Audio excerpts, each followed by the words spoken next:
ഒരു ചെറിയ വീഡിയോ സാറേ. നമ്മൾ എവിടെയൊക്കെയാണ് യൂണിറ്റ്സുകൾ വരുന്നത്, എങ്ങനെയാണ് അതിൻ്റെ പൈപ്പിംഗ് പോകുന്നത്, എങ്ങനെയാണ് അതിൻ്റെ ഡ്രെയിനേജ് പോകുന്നത്, എങ്ങനെയാണ് അതിൻ്റെ ഇലക്ട്രിക് കണക്ഷൻ, ഇങ്ങനെയുള്ള കാര്യങ്ങളെല്ലാം വളരെ സ്പീഡിൽ ഒരു 5 മിനിറ്റിന് അപ്പുറം പോകാത്ത രീതിയിലൊരു ചെറിയ വീഡിയോ ആയിട്ട്. അപ്പോൾ ഫസ്റ്റ് മിഷൻ എന്ന് പറയുന്നത് നമ്മുടെ വോൾട്ടാസ് 2 ടൺ. ഈ കോപ്പർ പൈപ്പ് മേളിൽ കൂടെയാണ് പോകുന്നത്, സീലിങ്ങിൻ്റെ മേളിൽ കൂടെയാണ് പോകുന്നത്. ഡ്രെയിനേജിൻ്റെത് പൈപ്പ്, ഈ 2 ടണ്ണിൻ്റെ ഡ്രെയിനേജ് പൈപ്പ് നേരെ ഇവിടെ വന്നിട്ട് ആ ലിഫ്റ്റിൻ്റെ ബാക്കിൽ ഒരു ഡ്രെയിനേജിൻ്റെ പോയിന്റ് ഉണ്ട്, അല്ലെങ്കിൽ ആ ഫയറിൻ്റെ പൈപ്പ് പോകുന്ന അതിലൂടെ കൊണ്ടുപോവുകയാണ്. അതാണ് ഈ 2 ടണ്ണിൻ്റെ. അപ്പോൾ ഈ 2 ടണ്ണിന് നമ്മൾ നേരത്തെ ഈ ഔട്ട്ഡോർ യൂണിറ്റ് ഇവിടെ പ്ലേസ് ചെയ്യാനുള്ള അസൗകര്യങ്ങളൊക്കെ ഉണ്ട്. ACPയും അതേപോലെ തന്നെ ഗ്ലാസും എല്ലാം ഉണ്ട്. നമ്മൾ ഈ ഔട്ട്ഡോർ യൂണിറ്റ് ശരിക്കും ഈ പോയിന്റിൽ കൊണ്ട് വെക്കാനാണ് ഉദ്ദേശിച്ചത്. പക്ഷേ 25 മീറ്റർ സ്ട്രെയിറ്റ് തന്നെ വരുന്നുണ്ട്. ഒരു 15 മീറ്റേഴ്സിന് മേളിലൊക്കെ സ്പ്ലിറ്റിൽ നമ്മൾ പൈപ്പ് എക്സ്റ്റെൻഡ് ചെയ്ത് കഴിഞ്ഞാൽ അത് ഉടനെ ഇല്ലെങ്കിൽ പോലും ഒരു കൊല്ലമൊക്കെ കഴിയുമ്പോൾ പമ്പിങ്ങിനെ അത് ബാധിക്കും.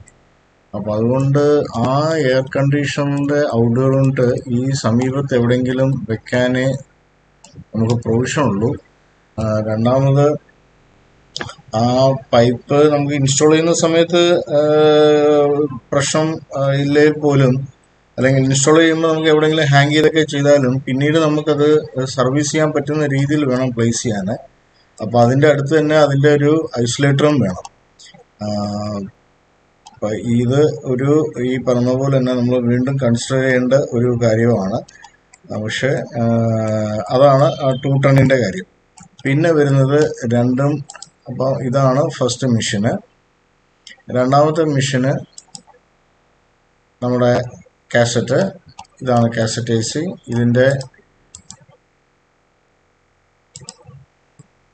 ഇതിൻ്റെ പൈപ്പിങ്ങും കാര്യങ്ങളും ഇവിടുന്ന് നേരെ പുറത്തോട്ട് പോകുന്നു. Mission third. ഇത് ഇപ്പുറത്തെ സൈഡിൽ നിന്നുള്ള വ്യൂ ആണ്. നമുക്കൊരു 4 റൗണ്ട് ലൈറ്റ് ഉണ്ട്.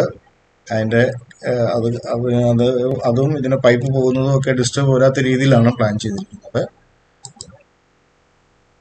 പിന്നെ 4 സ്പ്ലിറ്റ് ആണോ 5 സ്പ്ലിറ്റ് ആണോ? ഇതിപ്പോൾ 5 സ്പ്ലിറ്റ് ആണ് പ്ലാനിൽ കാണിച്ചിരിക്കുന്നത്. 1 ടണ്ണിൻ്റെ 5 സ്പ്ലിറ്റ് ആണ് വരുന്നത്. ഔട്ട്ഡോർ യൂണിറ്റിൻ്റെ സെക്ഷൻ വരുന്നത് ഈ വിൻഡോയുടെ അവിടെ 1, 2, 3, 4, 5 ഓരോന്നിൻ്റെ അടുത്ത് ഐസൊലേറ്റർ വേണം. ഇത് സെക്ഷൻ 2 എന്ന് പറയുന്നത് ഔട്ട്ഡോർ യൂണിറ്റിൻ്റെ 4 ടണ്ണിൻ്റെ 2 ഔട്ട്ഡോർ യൂണിറ്റ് വരുന്നത്. പിന്നെ നമ്മുടെ ഒരു ഔട്ട്ഡോർ യൂണിറ്റ് 2 ടണ്ണിൻ്റെ ഒരെണ്ണം ഈ ഭാഗത്ത് വരും. ഇതിൻ്റെ ഇനി നമ്മൾ മെയിനായിട്ട് നോക്കേണ്ടത്, ഇവിടെ ഓൾറെഡി പാനൽ ചെയ്തിട്ട് വരുന്ന മുമ്പ് നമ്മൾ പറഞ്ഞായിരുന്നു, ഡ്രെയിനേജ് ഈ യൂണിറ്റുകളുടെ എല്ലാം ഈ ഡ്രെയിനേജിൻ്റെ പ്ലംബിങ് ഇങ്ങനെ ഒരു പൈപ്പിങ് ചെയ്ത്, അതായത് ഈ ഗ്ലാസിൻ്റെ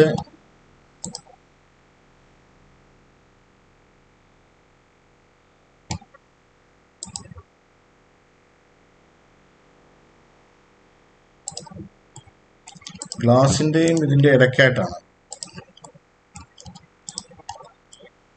ഇങ്ങനെ ഒരു പൈപ്പിങ് ഡ്രെയിനേജ് ചെയ്ത് ഓരോ യൂണിറ്റിൻ്റെയും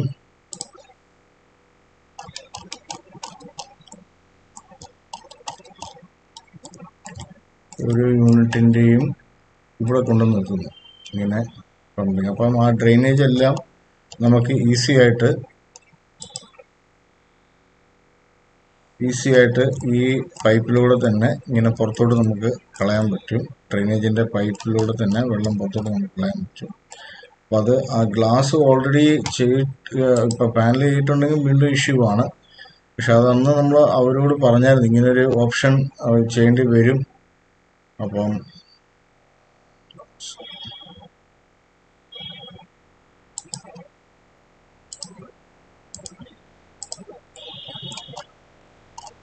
ഡ്രെയിനേജ് ചെയ്ത് ഇൻസുലേറ്റും കൂടെ ചെയ്യണം. ഇത് പോളിഫോം ഷീറ്റ് വെച്ച് ഇൻസുലേറ്റും കൂടെ ചെയ്യണം. ഇത് ഈ പൈപ്പ് മാത്രം. പൈപ്പ് ഫുള്ള് ഈ തണുത്ത വെള്ളം നിൽക്കുന്നതുകൊണ്ട് ഈർപ്പം കയറി ഈ പറഞ്ഞ ജിപ്സം ബോർഡിലോ അല്ലെങ്കിൽ പ്ലൈവുഡിലോ കയറി പിടിക്കാതിരിക്കാൻ ഈ പൈപ്പ് ഫുള്ള് ഇൻസുലേറ്റ് ചെയ്യണം. ഇതിന്റെ പ്ലംബിങ് ഓൾറെഡി പ്ലംബറെ വെച്ച് വേണം ചെയ്യിപ്പിക്കാൻ. നമ്മുടെ AC ഇൻസ്റ്റാൾ ചെയ്യുന്ന ആൾക്കാർക്ക് ഇത് ചെയ്യാൻ പറ്റത്തില്ല. അത് കാരണം ഇതെല്ലാം ടൈം കൺസ്യൂം ആയതുകൊണ്ട് അവര് അത് കയറി പിടിക്കത്തില്ല. അപ്പം ഒരു പ്ലംബറെ വെച്ച് വേണം നമുക്ക് ഈ ഡ്രെയിനേജ് ഈ യൂണിറ്റുകളുടെ 5 യൂണിറ്റ് എങ്കിൽ 5 യൂണിറ്റ് അല്ലെങ്കിൽ 4 യൂണിറ്റ് എങ്കിൽ 4 യൂണിറ്റ് ഇതിന്റെ ഡ്രെയിനേജ് ഈ യൂണിറ്റിന്റെ ഡ്രെയിനേജ് നേരെ നമുക്ക് ഈ ലിഫ്റ്റിന്റെ ഈ ഭാഗമായിട്ട് വരും. ലിഫ്റ്റിന്റെ ബാക്ക് സൈഡിൽ ആ ഡ്രെയിനേജിലോട്ടായിരിക്കും ഈ AC-യുടെ ഡ്രെയിനേജ് പോകുന്നത്.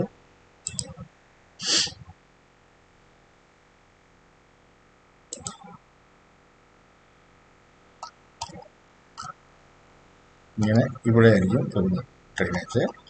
ഈ ഡക്റ്റിന്റെ എല്ലാം കാസറ്റിന്റെ എല്ലാം ഈ പൈപ്പിങ് ഡ്രെയിനേജിന്റെ പൈപ്പിങ് കുറച്ച് ഈ പറഞ്ഞ ഈ ബീമുണ്ട്. ഈ ബീം വഴി പെനിട്രേറ്റ് ചെയ്തല്ല പോകുന്നത്. ഇത് ഞാൻ അങ്ങനെ കാണിച്ചിരിക്കുന്നേ ഉള്ളൂ.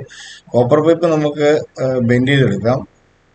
ഈ ഡ്രെയിനേജിന്റെ പൈപ്പും നമുക്ക് ബീമേൽ തൊടാത്ത രീതിയിൽ കൊണ്ടുപോകാൻ ഉള്ള രീതിയിൽ നമുക്ക് പരിശ്രമിക്കാം. അത് ചെയ്യാൻ പറ്റും, അത് കുഴപ്പമൊന്നുമില്ല. അത് നേരെ പോയി ഈ ACPയുടെ അവിടെ പുറത്തോട്ട് ചാടി. ഇതിപ്പോൾ ഇങ്ങനെ കാണിച്ചിരിക്കുന്നുള്ളൂ. ഇത് കുറച്ചും കൂടെ ഡയഗണലായിട്ടൊക്കെ ആയിരിക്കും പോകുന്നത്. എന്നിട്ട് ഇപ്പം ഇതാ സ്റ്റെയർ കേസ്, ഈ ഭാഗത്ത് ACP ഓൾറെഡി ഉണ്ട്. ഈ ACPയിലൂടെ കട്ട് ചെയ്തിട്ടായിരിക്കും ഇത് പുറത്തോട്ട് ചാടുന്നത്. ഓക്കെ സാറേ, താങ്ക് യു.